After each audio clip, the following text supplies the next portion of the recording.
Judas Iscariot, the nature of betrayal and the final fate of all cowards.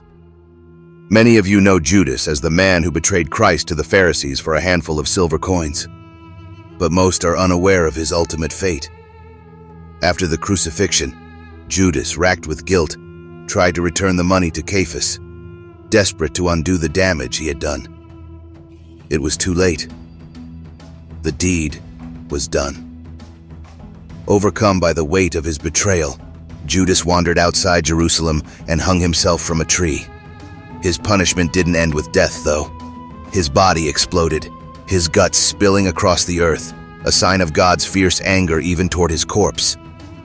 But that was nothing compared to the torment awaiting his soul. Medieval accounts describe Judas in the lowest level of hell, eternally tortured by monstrous demons, beasts created solely to punish those who betrayed God's will. He and others like him are devoured endlessly, a fate meant as a warning to those who think they can rebel against God and emerge victorious. Today, a vast conspiracy, dubbed Operation Overlord, is underway. Nations like the USA, led by the false nation of Israel, controlled not by Hebrews, but descendants of the ancient Canaanite giants, are attempting to defy God's plan. These giants who live among us have taught humans chaos magic, luring them toward evil.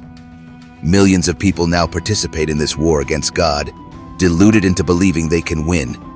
Through CERN's particle accelerator, Lucifer himself has breached what he believes to be heaven, God's inner sanctum, where the throne of creation sits.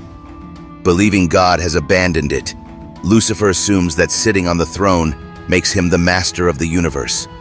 While the throne holds great power, it was created by the one true God and is but a symbol of his might. Before the end, Enoch, as the archangel Metatron, sat upon this throne, but was required to vacate it in order to bear witness to humanity's final days.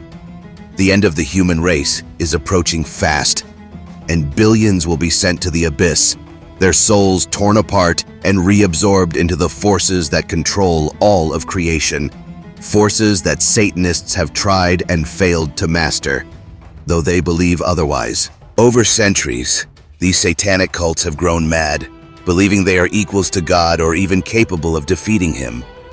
Their concept of God is so wrong, and their focus misplaced, their mission nothing more than delusional insanity.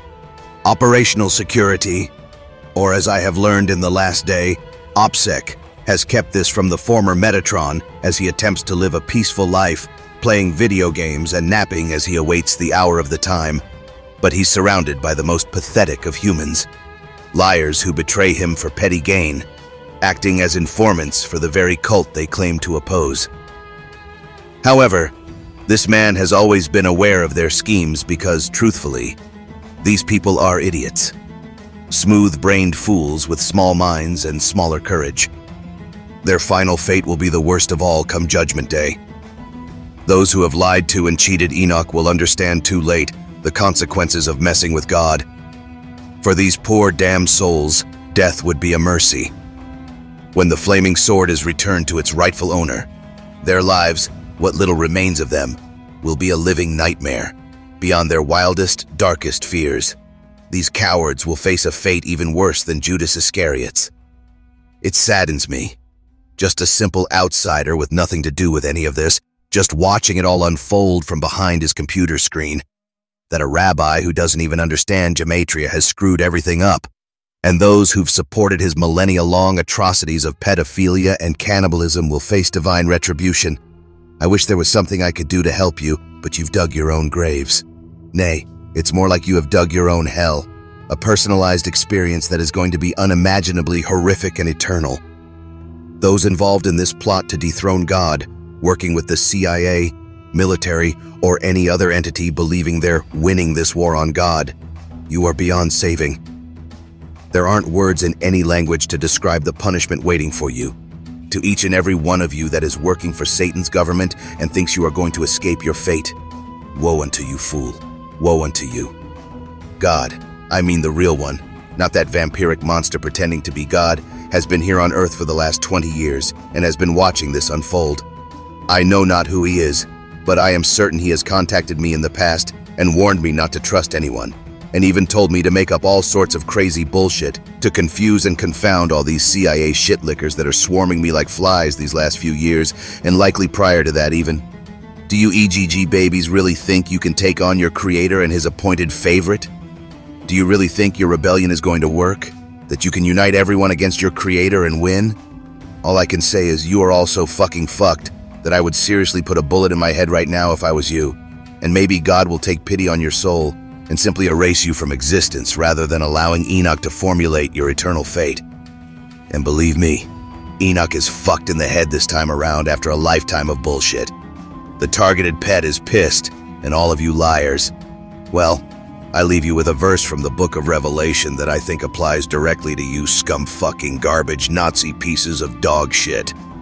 Revelation 21:8. But the fearful and unbelieving and the abominable, and murderers and whoremongers and sorcerers and idolaters and all liars shall have their part in the lake which burneth with fire and brimstone, which is the second death. Your eternity will be an unending nightmare. You are all fucked. You, Judas, scum.